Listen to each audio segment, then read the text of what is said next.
Okay guys, what is up? This is OJ Senpai here today to do my One Piece chapter 786 review slash discussion video. Now, this One Piece chapter was actually very good. It was the most of the chapters this week in Shonen Jump, from what I've heard, were very great this week. Especially Toriko, which I will have to catch up to eventually. The reason why I'm doing a discussion video is because this chapter of One Piece was not, it was kind of heavy in terms of information, but overall it was a setup chapter for the most part. And one of those setup chapters where nothing super crazy happens, minus of course Doflamingo getting back up from Gear Fourth, which we all kind of knew was going to happen because Gear Fourth, as strong as it is, Doflamingo wasn't what Doflamingo's still alive and still kicking, and of course Birdcage is still up. So yeah, that's how it's going to be. Um, the reason why I wanted to do it is because I want to talk a little bit about Haki for this video, and I wanted to do a review and a discussion at the same time so that I can get all my thoughts out really. Now, when it comes to this chapter actually had really good pacing, and I mean, I think the past couple of chapters for One Piece have been kind of fast paced. And minus the last chapter. The last chapter was slowed down a bit because I'm pretty sure King Riku's speech didn't. Well, first of all, it wasn't like that cool to me. I wish Doflamingo. No, I wish King Riku had waited till after or before. The discussion, like, I said, I want you guys should know that there are two pirates, Law and Luffy, fighting for us and for our sakes, and they're going to defeat Doflamingo for us. I wish they had said that before the fight even started. At the same time, it is what it is. So with this chapter, it's actually a little bit. It's not too fast paced, but had pretty good pacing. Now, here's the thing. Three things I want to know. Number one, Burgess. Oh my god. Okay, Burgess, man. You listen. When Burgess and Sabo first fought in the Coliseum, fighting for Ace's Devil Fruit, I'm not gonna lie, I was kind of not impressed with that fight. I mean, granted, I didn't expect Burgess to win. I expected Sabo to win. That's why I'm not completely mad. But Burgess, being a commander, should have a lot of weight, and Burgess should be powerful. Now, should he be as powerful as Sabo? That's up to Oda. It's up to him. He doesn't have to be stronger than Sabo. He doesn't have to be as strong as Sabo. He just needs to be strong. Burgess hasn't really pulled out that much impressive shit since this chapter started. Rather, he's actually gotten shitted on. Like, for example, when they clashed in the Coliseum, we see Surge Elbow versus Dragon Talons, and then all of a sudden they clash, but Sabo's Haki breaks through it easily, including the armor. And Sabo didn't really seem to be doing anything seriously. Like, he wasn't trying that hard. Burgess, you could argue, okay, maybe he wasn't trying that hard either, but he did seem to be trying a little bit. Because Sabo was just here to have fun and then get Ace's Devil Fruit and leave. But Burgess in this arc so far just hasn't been that interesting in terms of a fight. In terms of other things, he's been interesting because with Blackbeard and him talking and stuff about Aokiji, that stuff is important. But in terms of a fight, uh, Burgess just hasn't been doing that much. Like, he just really hasn't. In my personal opinion, I just want to see him go all out in the fight. Now, of course, I don't think we'll see that just yet. I think he'll be more serious in this fight, hopefully. But I don't think they'll go all out just yet because really right now, Burgess is trying to get Luffy's Devil Fruit. And that's another thing. I don't like the whole underhanded shit that the Blackbeard pirates do. I know it's a good strategy, and I know they had to do that with Whitebeard because Whitebeard's a Yonko. Sorry about the scenes. I know because Whitebeard's a Yonko, but with Luffy, I was like, it's not that cool. It's just, I really would like if Burgess actually was serious and actually fought honorably for a little bit, and then he could do all the underhanded shit he wants later. It's a nice strategy, but at the same time, I just don't like it. So I hope Burgess actually shows more shit. My personal opinion in terms of a fight. Now the next thing I want to talk about is, of course, Gear 4's drawbacks. Now, of course, we already knew that every single gear had a drawback. Of course, Gear 2nd hacked away to his life force. Gear 3rd made Luffy small. Now, of course, those drawbacks are gone because Luffy's actually trained a good bit on them during the time skip. And now Luffy no longer, I don't think Luffy's life force is taken away by Gear 2nd. And I don't think Luffy doesn't turn into a chibi form anymore. So I think those drawbacks are gone. But with Gear 4, considering that he just revealed it in this fight, it had to be a drawback with it. Like for example, the whole regeneration of Haki thing, that makes sense. That will have something to do with the discussion I'm about to go into a little bit later. But now Luffy just looks bad. It's really sad. The drawback just makes him look terrible. Like he looks like as if he has no muscle anymore. He's just limping around. He can barely even stand. That's how bad it is. Um, of course, at that point in time, Doflamingo, if he had his way, he could have killed Luffy at that point in time. And of course, with that being said, it it's a powerful drawback. But of course, that's probably the reason why Luffy saved it in the first place. I mean, doesn't that make the most sense? You would save something that powerful with that great of a risk for it if you absolutely have to use it. And of course, Luffy had to use it. He had no choice. Now, the next thing is this. When it comes to the whole thing with the birdcage, because the birdcage is still up, there are two ways Oda could do this, and I want one way more than the other.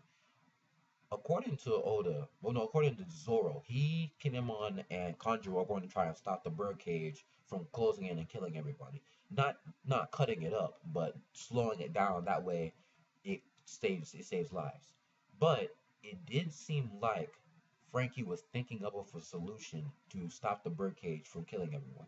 Now, I want people to take this into consideration. Just because Frankie is not as strong as Zoro in any way, shape, and form, does not mean that he cannot pull out work with his engineering skills. Because I mean, Frankie is very powerful in that area. He's very powerful in general, but he's very powerful in that area of engineering where he can create things. Like I can remember during what was it, Thriller Bark, he and Chopper had this team attack where like he built stairs, literally. He built like makeshift stairs, and he and Chopper were running on top of them. And then they did the Frapper Gong attack. That was pretty cool. And of course he built that like remember when the bridge to I think Moria's castle got broken? They needed to find a way to cross. Frankie said, "Yo, I got it. Just give me a couple minutes. Give me a couple minutes, man." And you know Frankie's what's it called? Frankie's engineering skills are very good. So there might be a way to stop the birdcage that way. I'm hoping that's the case because I think one thing that fans don't really realize is that with the Straw Hats, they have other talents other than combat. They have skills that not every single other member has. And Frankie's one of those smarter members, so he can do that type of stuff. Now, is that going to happen exactly? It seems to be the case. We're not too sure yet. Hopefully, it does happen. I really would like that for that to happen. Or either way, Zoro goes up against the birdcage, but they couldn't do it together. Who the hell knows? And of course we have the whole Sabo, oh shit, Burgess, yeah, like he just kicks him out of the way. Again, I want to see if Burgess will actually do something in that fight. I really, really do. Like Burgess, I know you wanted to go for that Gomu Gomu no Mi for I don't know Blackbeard or whatever, but I would like if put in some slight work. Don't underhanded shit is cool at times, but I would rather him actually go for a straight up all out fight. So yeah, that's the review portion. Now we get into the discussion portion.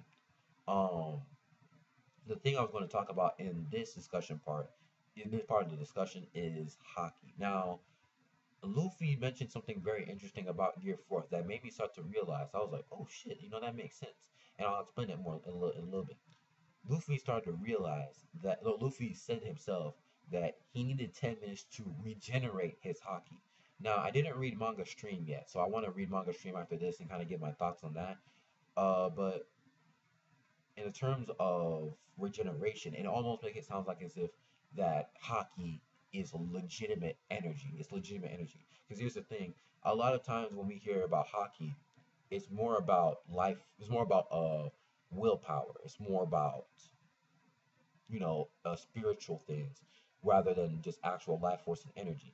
And that's another thing in common shonen too, where most times you have a power system. You have something that the characters draw strength from.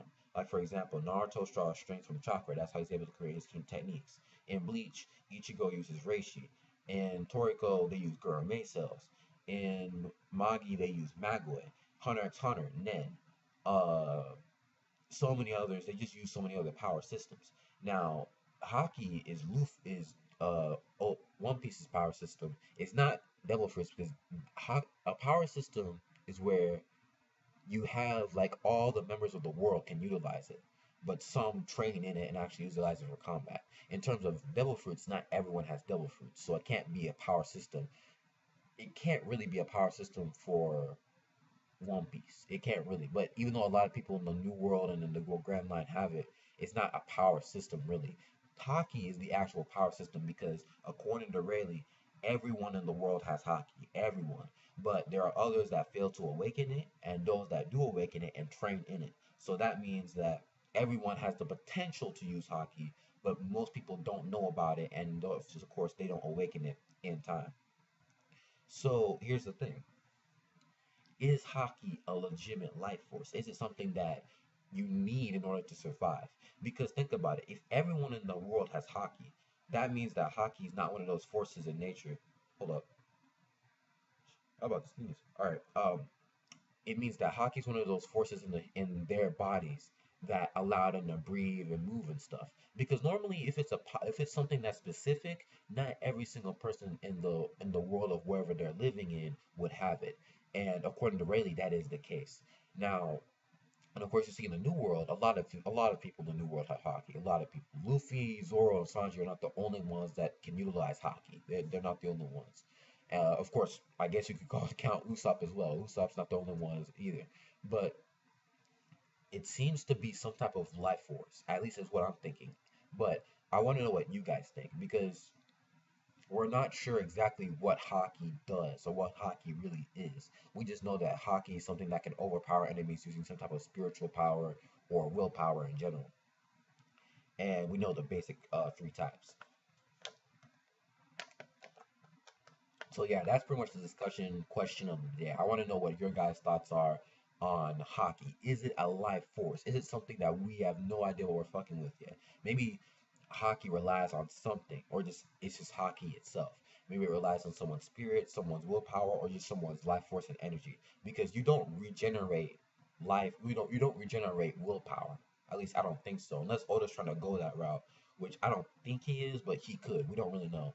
But you don't regenerate willpower or spirit. You don't regenerate that, at least as far as we know. But you do what you do, and you can regenerate energy. So that's pretty much the part of my discussion video today. So overall, the One Piece chapter was actually very good this week. Not as great as Gear 4's reveal. That was a very good chapter, but overall the pacing was very good.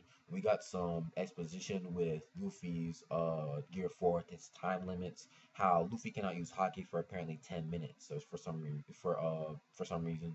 And we also got, of course, Sabo coming in there. Who knows what Sabo will do? Hopefully, Sabo fends off Doflamingo long enough to give Luffy time to do a final attack. Because Lord knows, the fodder gladiators are not holding off Doflamingo for long, and barely even a second. Let's be real.